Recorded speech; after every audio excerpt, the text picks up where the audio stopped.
نوری نەمر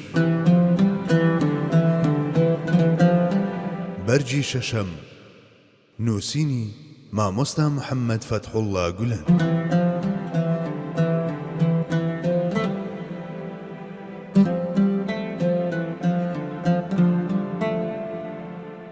بەشی دووەم تۆمارکردنی سونەت.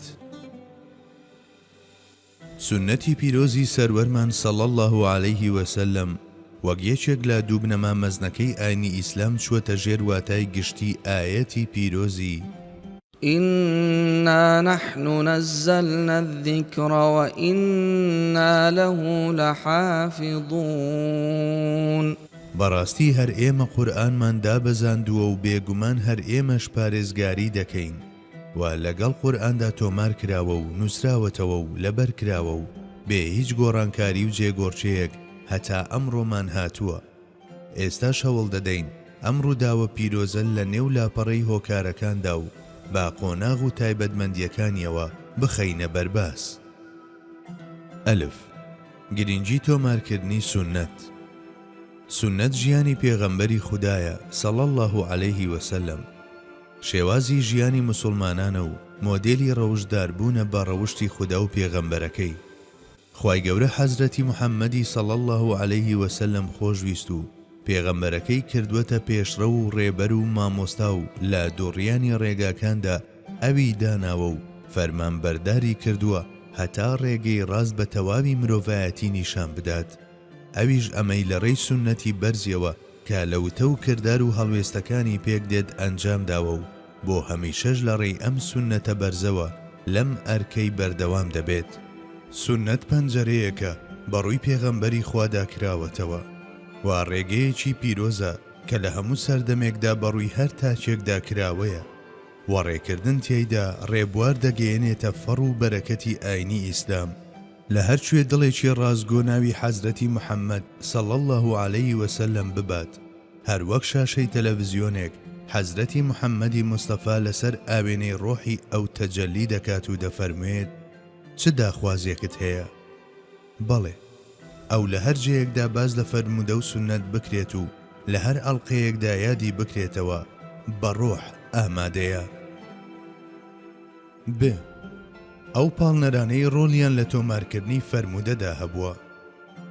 هاوڵان زۆر بەباشی لە گرنگی و سەنجی فەرموودە و گفتار و کردارە باڵاکانی سەروەر صلی الله عليه وسلم تێگەیشتون. جا چۆن وانە بێت لە کاتێکدا ئەوان لە سەردەمێکدا دەژیان کە قورئانی پیرۆز بۆ پێغەمبەری خودا دادەبەزی و لەلایەن ئەوەوە بانگەوازی بۆ دەکرا، ڕوون دەکرایەوە و دەژیانرا. یەک هاندانی قورئانی پیرۆز دەربارەی سونەت.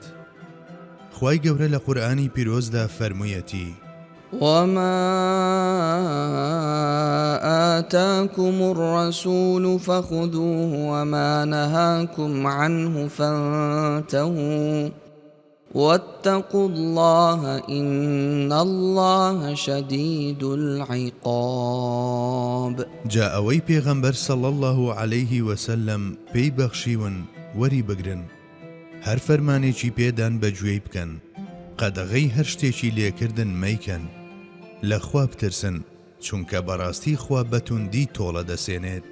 ئەو شتانەی کە پێویستە مرۆڤ شوێنی بکەوێت یاخود لێیان دوور بکەوێتەوە لە ئاەتەکەدا بە ئیسمی مەوسوڵی ما کە بۆ دەربڕینی شتانی نەناسراوە ئاماژەی پێکراوە کە ئەمەش لە خۆیدا هەم ئاماژەیە بۆ وەحی مەتلوو کە قورئانە و هەم ئاماژەیە بۆ وەحی غەیر مەتلوو کە فەرموودە قودسیەکان و فەرموودەکانی دیکەی پێغەمبەری خودا و هەموو شتێکە کە پێغەمبەری خودا صلی الله عليه وسلم بانگەوازی بۆ کردبێت.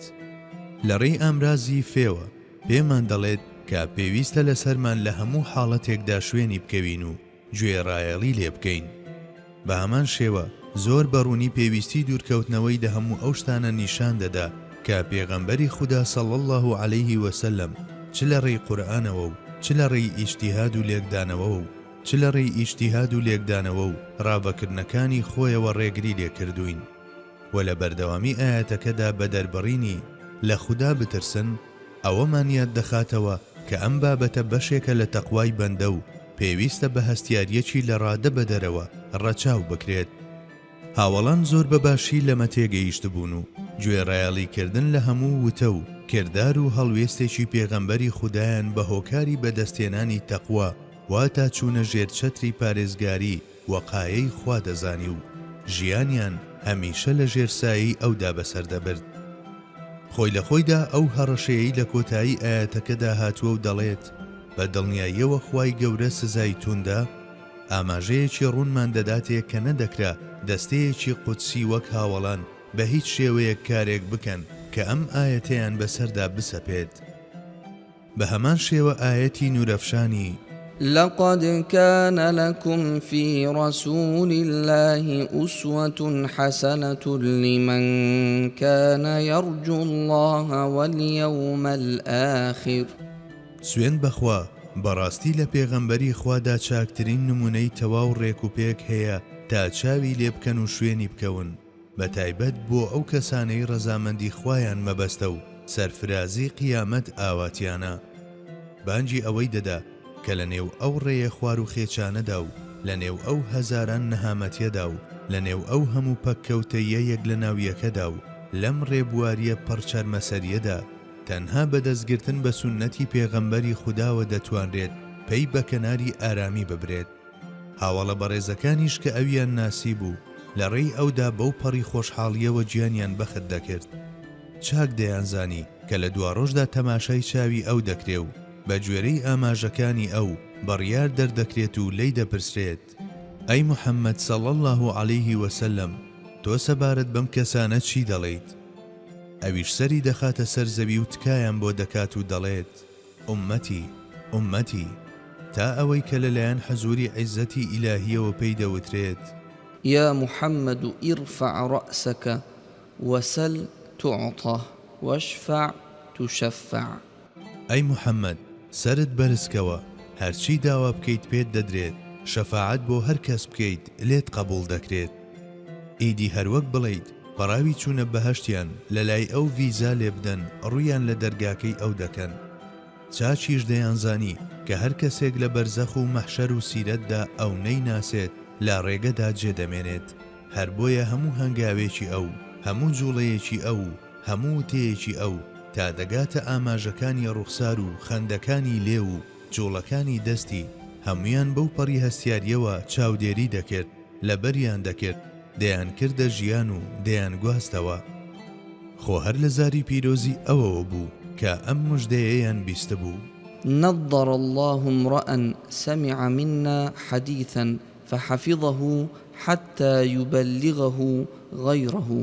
خوای گەورە ڕوخساری ئەو کەسە سپی و درەخشان بکات لە ڕۆژێکدا هەندێک لە ڕوخسارەکان سپی و هەندێکیان ڕەشدا دەگەڕێن کە وشەیەک لە ئێمە دەبیستێت و لەبەری دەکات هەتا دەیگەێنێت بە کەسانی دیکە. هەروەها لە فەرمودەیەکی دیکەدا هاتووە نظر الله عبدا سمع مقالتي فوعاها ثم بلغها عني. خوای گەورە ڕوخساری سپی و درەخشان بکات ئەو کەسەی کە لە منەوە وتەیەکی گوێ لێ دەبێت و لەبەری دەکات و فێری دەبێت، دەیکاتە بەشێک لە فەرهەنگی ڕۆح و ویژدانی و لەگەڵ ماهیەتیدا یەکانگیری دەکات و پاشان لە منەوە دەیگەێنێتە کەسانی دی. جابیستنی ئەمانە هەرگیز نەدەکرا هاوڵان بە جۆرێکی دی بجوڵێنێت.